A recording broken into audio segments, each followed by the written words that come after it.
Hi guys, this is gsm.com and I'm here with a brand new Honor 90 Lite. It's just been unveiled by Honor in Paris together with the Honor 90, and we're dealing with a bit of a surprise here. I'm shocked by the price, 299 euros. We're dealing with a phone with a polycarbonate body, basically plastic. It has a flat frame which makes it easier to handle. It measures 7.5 millimeters in thickness and weighs a decent 179 grams.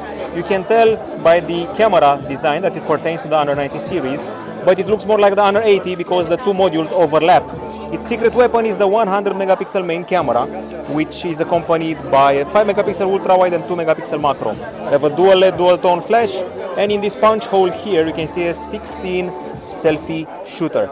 We're only stuck with Full HD at 30 frames per second on account of the processor, and the processor here is a MediaTek Dimensity 6020. It's a 7 nanometer chip, and the thing is that this 7 nanometer chip should correspond with the Snapdragon 695 on account of the fact that it offers only Full HD capture and the production technology.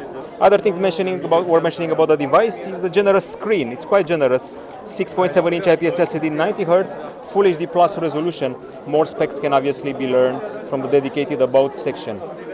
Now, the processor is, as I said before, MediaTek Dimensity 6020. We have 8 gigs of RAM, which is generous for a mid-ranger, and extra 5 gigs of RAM thanks to the Honor RAM Turbo technology.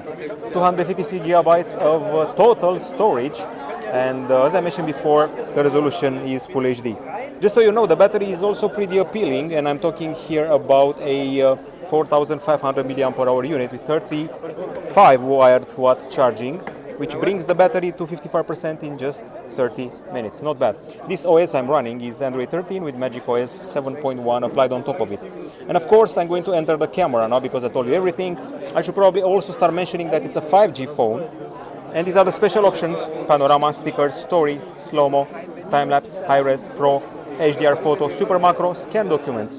The story mode includes a bunch of filters, templates, and so forth. I'm talking about those that will let you share special memories with the friends, the family, a special moment in life, a special sports competition, a good lunch, or basically things from your travel. We also have the multi-video section where you can combine cameras, back with back, front with back, and other combos like this, so you can get a better view of the world around you.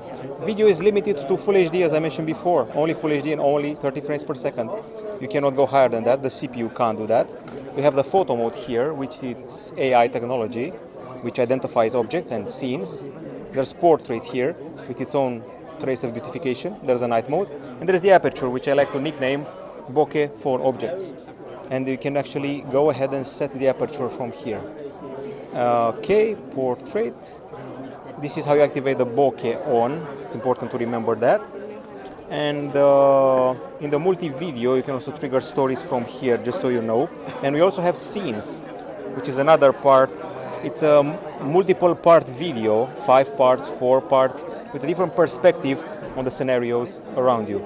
So yeah, that's it. It's a mid-range phone, which costs only euros. Here we have the fingerprint scanner inside the power button. Feels more like a phone which is not meant for gaming.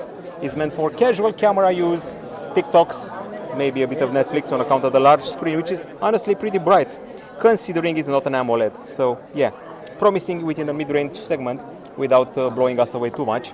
Feels like maybe a rival for the Realme 11 Pro, maybe, but that one has a more powerful CPU. That's it from gsm.com. First contact with the shiny, glittery Honor 90 Lite. Goodbye.